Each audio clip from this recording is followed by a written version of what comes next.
When an empath has grown too weary even to whisper enough, they vanish, and that very silence is the real blow the avoidant will never see coming. It's not a roar of rage, not an explosive showdown, nor an exhausting chase. When an empath reaches their breaking point, they don't scream, they simply disappear. In the middle of the night, their phone stops ringing. At dinner, their eyes go cold as if you no longer exist. In the palm of their hands, a tumult of buried emotions waits, leaving behind an ominous void that chills the bone. Do you realize millions are living this way right now? They are the ones who tirelessly sacrifice themselves to soothe others' pain, only to receive emptiness and hurt in return. They cling to the hope, I can heal someone. Yet in the process, they slowly lose themselves. Then one day, not with a violent outburst, but with a silent withdrawal, they issue a verdict. I can no longer endure this illusion. Carl Jung once observed, individuation seldom bursts forth. More often it echoes silently from the depths of the soul. That echo is the empath's snap, not in fury, but in the moment they see the truth. This relationship will never bring peace. And in that instant, when the empath steps beyond the threshold of inner freedom, the avoidant panics like never before. For the first time, they realize, there's no supply left to feed my delusion. Join us as we journey from the silent break to the soul's radiant resurrection, because you just might be the protagonist of this very story. When the light from the dim lamp casts a pale glow across the room, you still see the familiar silhouette of someone who once inhabited every dream of yours, but today, they are eerily silent. No more hurried messages packed with exclamation points. No more desperate calls in the dead of night, only the cold, dark screen of your phone with no new notification. The ticking clock echoes in perfect rhythm, each tick reminding you of the dwindling connections with a soul so close that you once thought you could hear their breath through the line. This is the moment of the quiet departure, a silent withdrawal that strikes harder than any explosion. The empath doesn't leave in a fit of rebellion. There's no door slamming, no echoing shout in the corridor. They simply retract into themselves, into a form almost invisible, so that every step they take raises a question. Why don't they fight back? Why do they choose disappearance over shouting? It's as though they have given you so much of their heart, so much of their soul, and when they realize there's nothing left to give, they stop speaking altogether, delivering the final verdict. I can no longer endure this facade. End of woe. You, if you pride yourself on being an empath, have felt that sting. Blaming yourself for not being good enough, patient enough, loving enough to save them. Each glance at the empty chat window reflects your own loneliness mirrored back at you.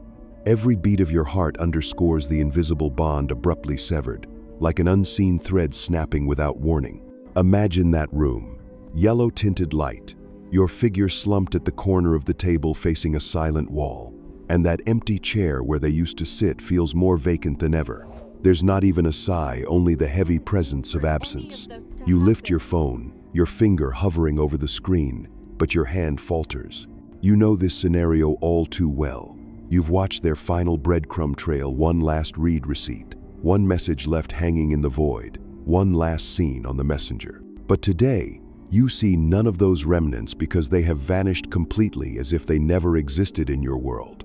In that silence, you recognize the empath doesn't need a dramatic spectacle to assert their boundary. They just need to walk away, and that action alone is powerful enough to awaken you. Not a revolt or a scream, but an invisible exodus that sweeps away all attempts at manipulation and control. When they decide to leave, the most delicate cords holding them are severed, and you who once believed you could steer their emotions are left bewildered, wondering why. Then you ask yourself, didn't I love them as genuinely as possible? Didn't I always stand by them when they needed me, sacrificing myself to soothe their pain? So why did they still withdraw? The answer isn't found in anger. It reveals itself in the moment they realize they have forgotten themselves. They were born to feel deeply, to see the wounds of others. But when did they stop listening to their own voice and their own limits? And once that realization dawns, they don't shout, they quietly step away. The pain of this silence cannot compare to any harsh words.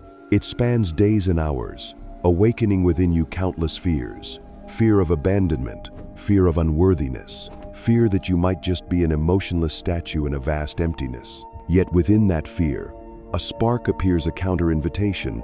If you are an empath, it's time to turn your attention back to yourself. Have you ever stopped to hear the voice of your own soul while you tried to please someone else? And that is the deepest connection you, the audience, the former empath, must feel from this moment on. Don't merely see the image of the one who walked away. Ask yourself this. In the instant they fell silent, did you hear your own true voice? When an empath goes quiet, it's not because they are weak, it's because they are strong enough to protect their inner sanctuary. Let that moment of silence become your own rallying cry to begin listening inward, to ask questions, and to prepare yourself for the journey of reclamation that lies ahead. And as we discern the chilling breath of sudden absence from the empath, that silent departure marks the threshold into the next chapters, where the language of the soul begins speaking on their behalf. From the moment of the quiet departure, we transition into the realm of symbols and dreams, where images are projected onto the night to warn that the final limit has shattered. Imagine a typical empath's dream just after that inner snap. Before you unfolds a sea of blazing fire, red and ferocious, as if every flicker of heat incinerates everything it touches. Flames billow, licking the sky, consuming the landscape until you can feel the heat against your skin, heart pounding like it will burst from your chest. Behind that inferno, a raging torrent of water surges up like a tempest, churning and sweeping away any trace of stability, leaving you suspended between two elemental catastrophes, fire and water. White foam surges and crashes, erasing all evidence, all remnants of what was once a peaceful connection. It doesn't end there. You step into a corridor stretching into infinity. Shards of broken mirror tile the walls, each footstep echoing with metallic clinks, reflecting countless distorted images of yourself and the other fragments of illusions, of hopes once invested in the relationship. It seems the corridor has no end. The further you walk, the dimmer the light becomes, and the thicker the darkness grows. Only then do you realize this space is not a mere unconscious maze, but a prison built from the emotional bonds you once allowed to constrict your breath. This is not mere dream imagery, it's a signal from your soul, an inner alarm stating that your endurance has collapsed. Every scene, every sensation within the dream carries a silent message. It's time to let go. The burning fire symbolizes the rage and disillusionment accumulated over time. The surging water represents the unbridled outpouring of grief and panic. And the corridor of shattered mirrors signifies the fragmentation of the perfect unity you once believed in. This recurring dream isn't simply a psychological echo. It's a profound summons from within your soul, reminding you of your own survival. It tells you there's no longer room to dwell in a relationship that suffocates your spirit, and that you must awaken to save yourself. In psychological science, dreams are gateways to the unconscious, but for the empath, they become a precise map for reintegration, identifying which fire to extinguish, which waters to redirect, and which mirror corridor to escape. In those dream-soaked nights, the empath begins to log each detail. They remember the scorching heat, the roaring torrents, and the razor-sharp shards. The next morning, they awake with aching limbs as if burned, their hearts still racing, minds still reeling. These are not residues of a horror film, but the tangible repercussions of an inner exhaustion so profound it bursts forth in the form of visceral imagery. Many empaths try to rationalize these dreams. I must be stressed, or my relationship is under pressure. Yet those intellectual interpretations only scratch the surface. When a message is buried deep within symbolic form, logic's denial only amplifies the unconscious's pleas. You could buy every dream interpretation book, but you won't find an exact outline for your own experience. Each empath's internal map is unique. At this point, you expand the question: do those symbols appear only in dreams, or do they mirror waking life as well?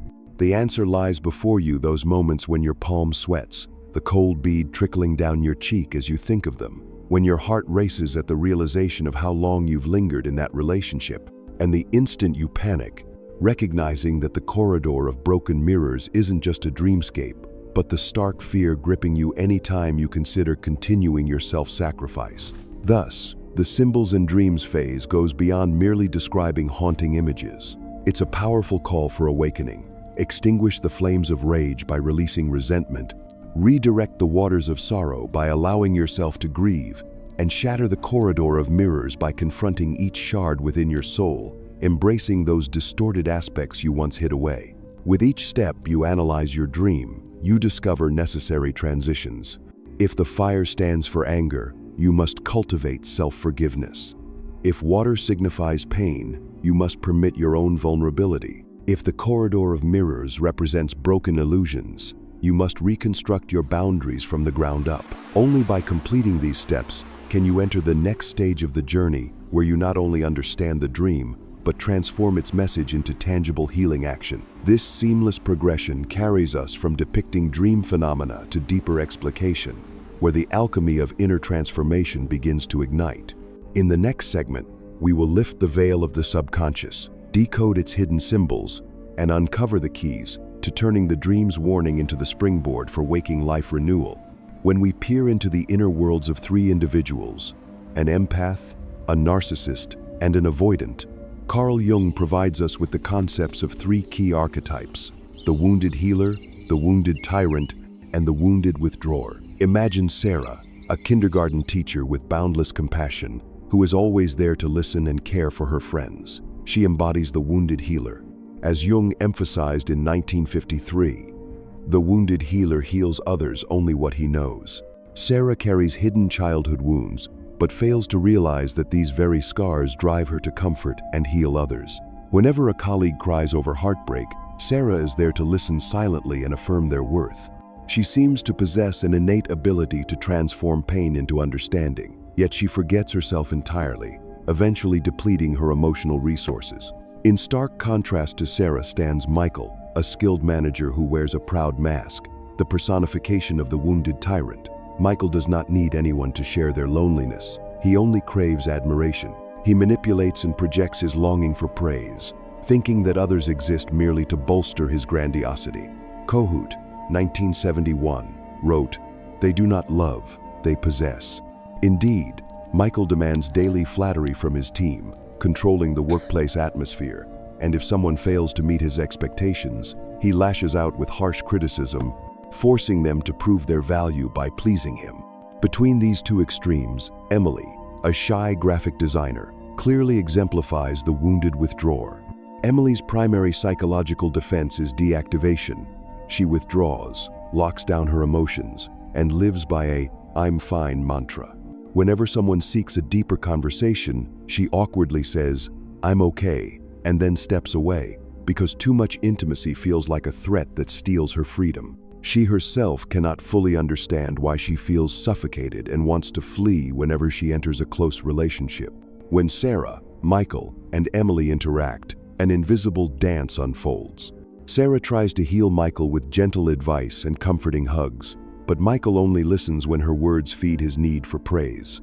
If not, he criticizes her for lacking drive. Simultaneously, Sarah attempts to share her feelings with Emily but meets silence, sometimes rejection in a quiet, "I'm okay." Sarah quickly forgets herself in her relationships with both Michael and Emily, pouring her heart into satisfying them. Michael feels controlled by Sarah's fleeting attention and begins to manipulate her with alternating praise and judgment, while Emily silently withdraws as warmth grows. Sarah gradually becomes exhausted, losing track of her own limits, and finally, she abruptly falls silent and decides to walk away from both. This is the snap moment. When Sarah snaps, she neither shouts nor accuses or reproaches. She simply silently disappears. Michael, who always trusted his control, is stunned and doesn't understand what happened.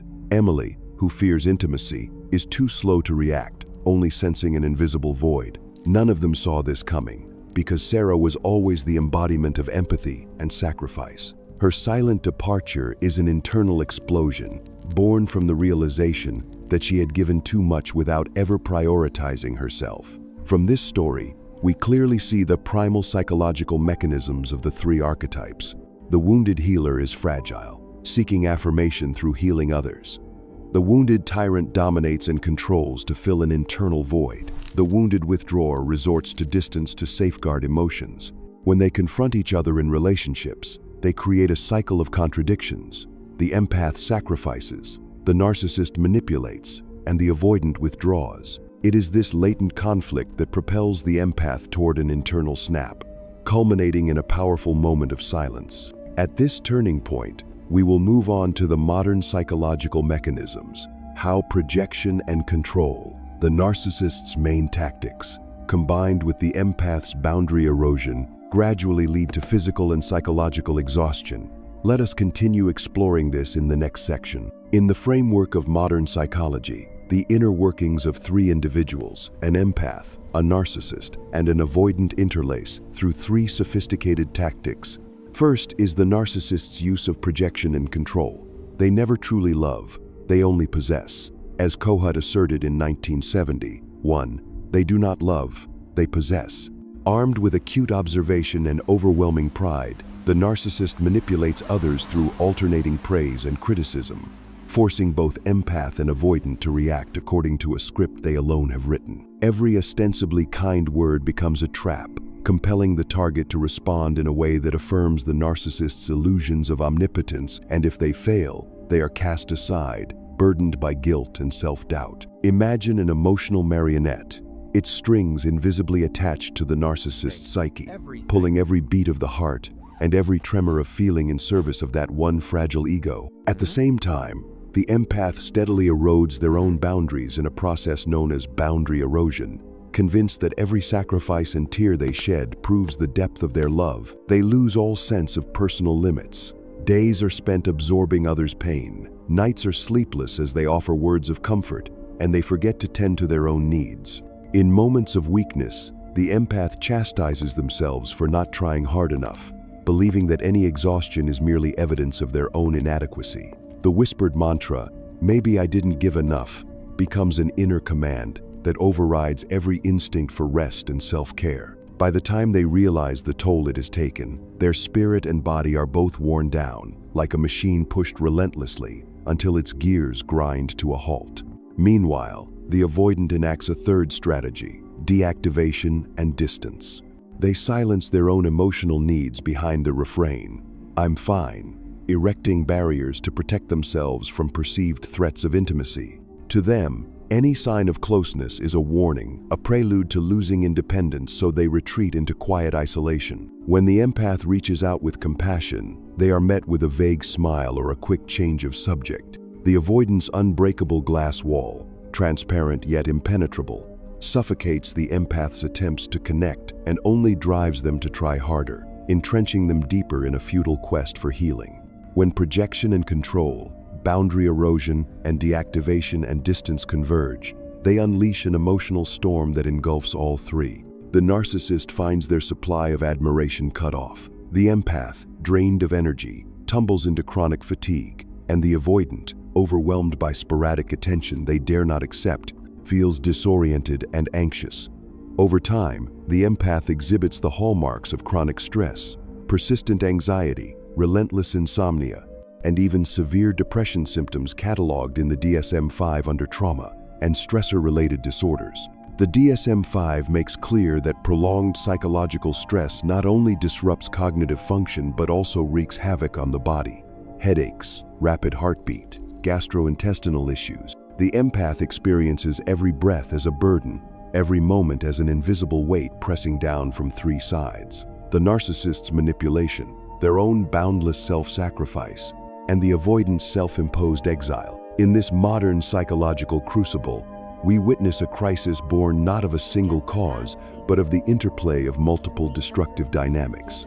The narcissist wields projection and control to sustain an illusion of power. The empath erodes their own edges through endless giving.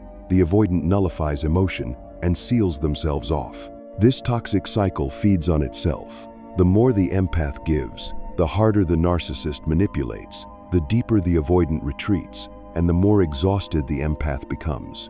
It is this spiraling conflict that sets the stage for the empath's snap, the moment they realize they can no longer bear the burden and must withdraw entirely to preserve themselves. When that breaking point arrives, there is no explosive outcry, only profound silence, a final boundary drawn between their true self and the chaotic world outside.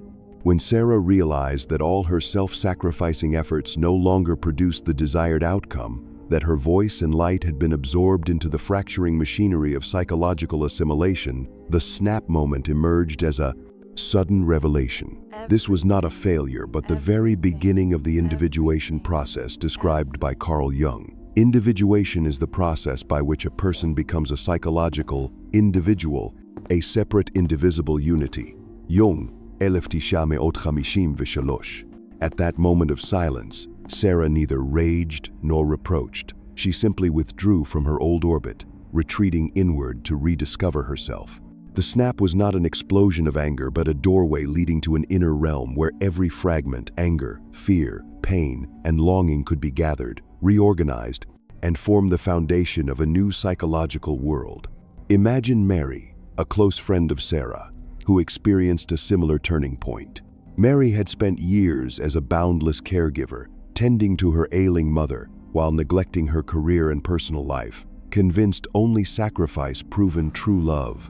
When her health finally collapsed, insomnia, loss of appetite, and a hollow sense of self, she awoke one morning, surrounded by unfinished work and emotional chaos, and found she could not go on. Mary went silent. No phone calls, no explanations. She simply disappeared from everyone's life. At first, friends mistook her absence for anger or hurt, but in truth, Mary was stepping into an inner journey to renew herself. As Mary ceased to fulfill her endless caregiver role, a strange vibration stirred within her. Her senses sharpened, and each breath and heartbeat felt in harmony with her inner life. She retrieved a long-forgotten journal and wrote her first question upon waking, "What do I need?" A seemingly simple inquiry that was a monumental challenge for her. She dared to pen her anger at her mother, her loneliness with friends, and her fear of squandering her life. The black and white lines on the page became a map helping Mary redraw her psyche and return to the most original version of herself that she had long lost. Early in this chaotic beginning, Mary also encountered vivid dreams: fire devouring the night, water washing away suffering, a lion roaring in the desert. Each dream symbol was a message from the unconscious, guiding her deeper into her inner shadows to locate the broken pieces of her soul. Upon awakening, she might not recall every detail, but the mingled exhilaration and fear told her she had reached a crucial milestone, exploring her darkness, embracing her suffering, and ultimately healing it. This process was far from smooth. Mary endured days when she could burst into tears at any moment or avoid her reflection for fear of confronting old scars. Yet, precisely when she realized that pain was not her enemy but her teacher, Mary began to smile as she touched her old wound. She learned to say no to unreasonable demands, to remain silent in the face of criticism, to embrace the reflection in the mirror instead of rejecting it. In doing so, Mary marked a decisive turning point, from someone who gave until she forgot herself to someone who gave from abundance, from love that flowed naturally rather than from duty. It is in this moment of reshaping herself that we see clearly the snap as an internal revolution, a hopeful beginning of transformation. As Mary gradually completed her individuation, she focused not only on self-healing but also on preparing for the next step, re-entering the world with a new mindset, fortified boundaries, and self-respect rebuilt on deep self-awareness. And from here, we transition into the next section, exploring specific healing techniques, shadow work, journaling, and inner conjunction methods designed to assist empaths, narcissists, and avoidants in gathering, integrating, and balancing the dark and light parts within, so that each individual can emerge from an old shell with a more complete soul. The healing journey begins by confronting and accepting the hidden shadows within us: suppressed anger, persistent self-doubt, and the covert need for autonomy or power to mask the fear of abandonment.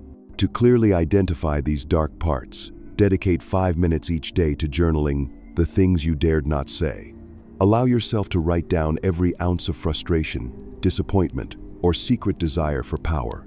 As the pen glides across the page, you may feel suffocated, but that is the truest moment when consciousness connects with its emotional roots and begins to dissect each fragment. Next, establish boundaries with assertive affirmations. I need respect when I express my feelings. I refuse to be manipulated by hollow praise. I deserve rest and recovery when I'm exhausted. Repeating these statements in front of a mirror reveals the immense power of self-talk, gradually building a protective wall that prevents anyone from crossing the limits you set.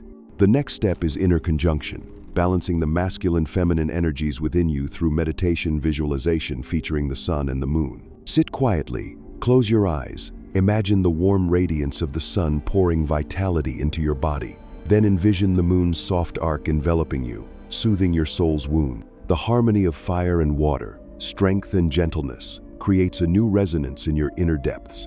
Finally, when you sense the natural pulse of these opposing yet complementary principles, you will feel your body lighten, each breath touching a new dawn. Share the outcome of this journey with a metaphorical image, like a person standing atop a mountain, arms wide open to greet the sunrise, undeterred by past storms.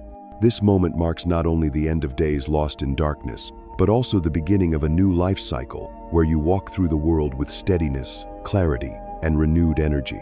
With your inner sunrise fully ignited, we now transition into the conclusion and call to action, inviting everyone to share their journey, spread the healing inspiration, and continue exploring the deeper layers of the self. When Sarah realized that her moment of silence was not a failure, but the opening to a new journey, she came to understand more deeply Jung's concept of individuation. The snap was not an eruption of anger, but a breakthrough, unveiling a wild terrain where every shard of her being, anger, sorrow, fear, and longing could exist and be honored. In that instant, she heard her own voice for the first time, detached from familiar roles, the boundless healer, the commanding tyrant, or the shadow cowering in darkness, and she lifted her gaze to face her most authentic self. Now, when Mary, Emily, or any empath crosses their own threshold, they no longer suppress or conceal those dark parts. Instead, they listen carefully to every internal tremor, anger surging when they feel exploited, self-doubt creeping in when praise turns out to be a tool of control, or the craving for autonomy that strikes when intimacy feels threatening. They recognize that emotions are not enemies but precious messages guiding them through life. From here, the healing journey begins. First comes shadow work, befriending the hidden darkness within us. Rather than fleeing, set aside 5 minutes each night for journaling the things you dared not say, suppressed rage, covert ambitions, or silent tears. Only by facing the darkness do we discern its shape and embrace broken pieces to be reborn.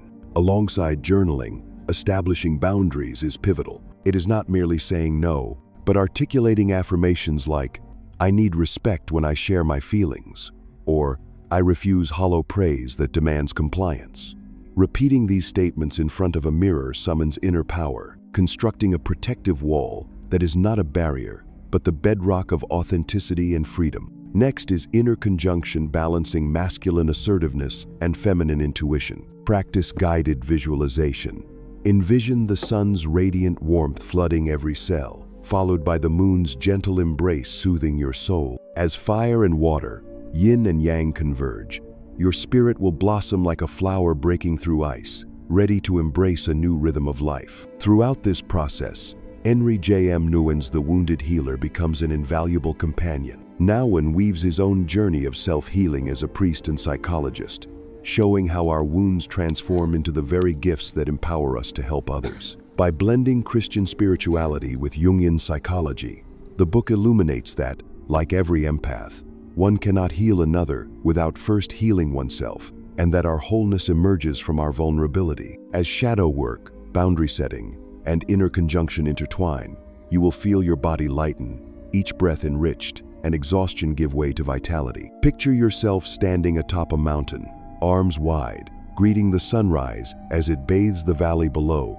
That is the moment you invite the world to witness your rebirth. And when your inner sunrise is fully risen, share your journey with others. Tell your story, inspire those lost in darkness, and step into the conclusion where each call to action resonates more powerfully, inviting everyone to comment on their experiences, to spread the healing light, and to prepare for the next chapter, exploring archetypal symbols and integrating the shadow so that the entire journey becomes complete and meaningful. As we reach the end of this journey together, let's take a moment to revisit the key lessons we explored in today's video. First, we discovered how the empath's snap is not a breakdown but a breakthrough, an essential turning point of Jungian individuation, where self-awareness overrides self-sacrifice. We learned to recognize the 3 archetypal roles at play: the wounded healer who gives until they've nothing left, the wounded tyrant who seeks to possess rather than love, and the wounded withdrawer who protects themselves through emotional distancing. We saw how projection and control, boundary erosion, and deactivation and distance combine to create a cycle that drains the empath's vitality. Then, we witness the power of that silent withdrawal, that moment of clarity when the empath finally chooses inner truth over external demands. Next, we turned our focus to the path of healing, how gentle yet deliberate shadow work invites us to name and embrace our hidden anger, self-doubt, and yearnings for power. We practiced journaling the unspoken thoughts we've long suppressed and reclaimed our voice through clear, "I need" and "I don't accept" boundary statements. We balanced our inner masculine and feminine energies through guided visualization, melding the sun's courage with the moon's compassion to form a whole, integrated self. Along the way, we referred to Henry Nouwen's The Wounded Healer as a compassionate companion, reminding us that our wounds, when brought into the light, become the very sources of our strength. Through every stage, one message stood out above all: your value is not determined by someone else's need, approval, or control. You are not here to fuel another person's narrative or to vanish into self-abandonment. Instead, you are invited to choose your intrinsic worth, to honor your boundaries, and to step into relationships from a place of abundance rather than lack. Every moment of discomfort can become a milestone of growth when you remember that true healing is an act of self-love. Thank you, from the bottom of my heart, for staying until the very end of this video. Your willingness to explore these deep and sometimes challenging dynamics shows your commitment to your own growth, and that is truly an act of courage. I am honored that you've chosen to spend your time here, and I hope the insights and exercises we've shared today will serve you on your journey toward wholeness. If this video resonated with you, I warmly invite you to leave a comment below. Share your thoughts, your own experiences of snapping or healing, or any questions you have about these archetypal dynamics. Your story might be just the encouragement someone else needs to take their next brave step. If you haven't already, please subscribe to the channel and click the notification bell so you won't miss future videos designed to support you on this path of self-discovery. We're just getting started, and I can't wait to dive deeper into the symbolism, shadow integration, and collective soul work in our upcoming episodes. Remember, choosing your own value over fleeting emotions is not selfish, it's necessary. You deserve to stand in the full light of your being. So take a deep breath, honor your boundaries, and step forward with confidence and compassion. Until next time, may you be gentle with yourself, courageous in your truth, and steadfast in your journey of becoming.